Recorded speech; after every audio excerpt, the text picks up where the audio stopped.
কয় দোকানদার আমাকে একটা রিফাইন তেল দাও তো 1 লিটারে। একটা রিফাইন তেল দে।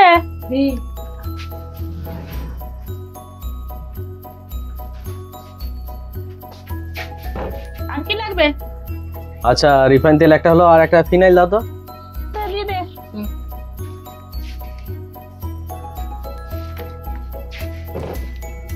আর একটা কোল্ড ড্রিঙ্কস দিয়ে দাও আমাকে। দে দে দে, কি চাইছে দিয়ে দে, তাড়াতাড়ি কর, ছোট্টু হাত চালা।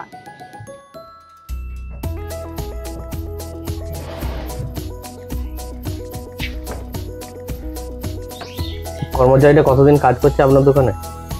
কেন? এমনি জিজ্ঞেস করছে, খুব ভালো কাজ করছে ছেলেটা, সেই জন্যই জিজ্ঞেস। আমার দোকানে নইলে নয় 7-8 বছর আছে। খুব ভালো ছেলে, বিশ্বস্ত ছেলে, 1 নম্বর ছেলে। ও আচ্ছা ঠিক আছে, কত হচ্ছে মালকোটা?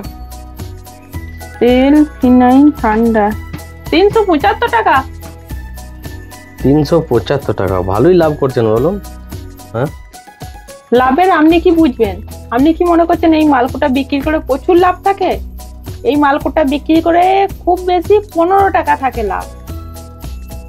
এটা একটু বেশি হয়ে গেল, লাভটা একটু বেশি থাকে, 15 টাকা না, এর থেকে অনেকটাই লাভ থাকে। আচ্ছা আপনার সঙ্গে আমার অত বকার টাইম নেই। 375 টাকা হচ্ছে, আপনি দেবেন তো দিন, আর না যদি দেন তাহলে মালকোটা রেখে আপনি চলে যান।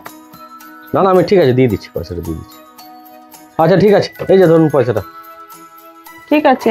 এই ছোট্ট শোন, বলুন। বলছি এখানে কটা হিসাব আছে, হিসাব কোটা সেরে রেখে দে, আমি খেয়ে আসছি। এই নে খাতা থাকলো।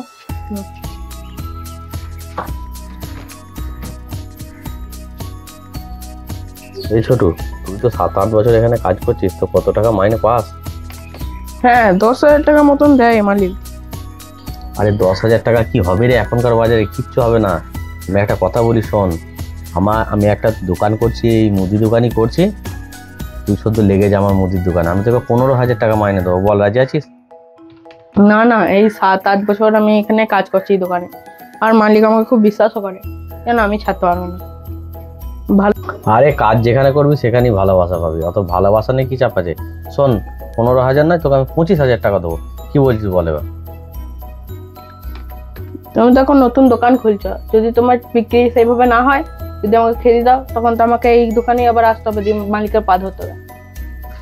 আরে চলা না চলার ব্যাপারটা তো আমার উপর তুই ছেড়ে দে, আমার পয়সা আর তুই যেহেতু 7 বছর 8 বছর এই দোকানে কাজ করছিস, তোর এক্সপিরিয়েন্স দুটো মিলে গেলে না দোকানে এমনি দামদার চলবে, তোকে অত ভাবতে হবে না তোর নিয়ে, বুঝতে পারলি তো? হ্যাঁ আমি তোকে অ্যাডভান্স 50,000 টাকা দিয়ে দিলাম, তুই লেগে যাবি সামনের সপ্তাহ থেকে আমার। এক্ষুনি যদি তোমার ব্যবসা না চলে, তাহলে আবার তো আমাকে এই দোকানেই আসতে হবে। আর তাছাড়া তুমি যদি আমাকে 1 বছরের মাইনে এখনই দিয়ে দাও না, তাহলে আমি তোমার দোকানে কাজে লাগবো। 1 বছরের মাইনে?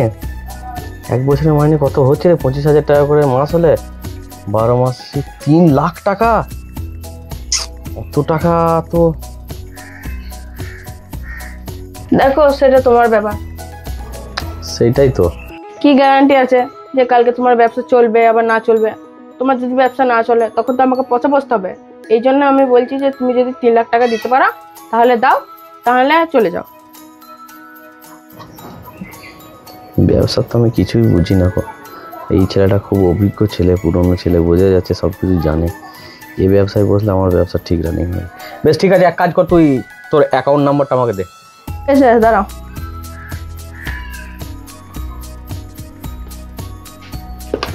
না ঠিক আছে আমি পাঠিয়ে দিচ্ছি, তুই অ্যাকাউন্টটা চেক করে দেখে নিবি। আর তাহলে আমি সামনের সপ্তাহে কিন্তু দোকান খুলছি, একদম সকাল সকাল হাজির হয়ে যাবি, ঠিক আছে? হ্যাঁ হ্যাঁ, অ্যাকাউন্টে টাকা ঢুকে গেলে কোনো চিন্তা নাই, যেদিন বলবো সেই দিনই তোমাকে হাজির। ভালোই হলো বাবা, ছেলেটাকে পেয়ে গেলাম, এইবার দোকানদার ঠেলা বুঝবে। সামনের সপ্তাহে আমার দোকান ওপেন হয়ে যাবে, তারপরে তুমি কত লাভ করছো ব্যবসায় তুমি। বেশ ভালোই হলো, দোকানের ব্যবস্থা হয়ে গেলো, আর 2 দিনের মধ্যে দোকান চালু করবো।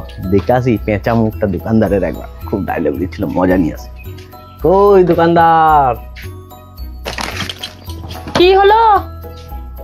আরে এখনো তো দোকান চালুই করলাম না, তাতেই তো তোমার মুখ শুকনো হয়ে গেছে, কি ব্যাপার?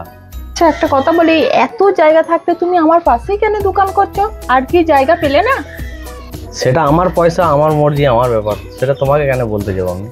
কিন্তু একটা ভালো চাকরি করতে, ওই চাকরি ছেড়ে এই মুদির দোকান খোলা, এটা তো তোমার ঠিক মানাচ্ছে না। আর তাছাড়া তোমার তো কোনো অভিজ্ঞতাও নেই। আরে হ্যাঁ, সে তো ঠিকই বলেছো তুমি।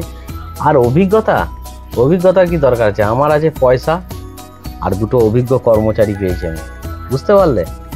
ওরাই সব সামলাবে, আমি এখন বিন্দাস ঘুরে বেড়াবো।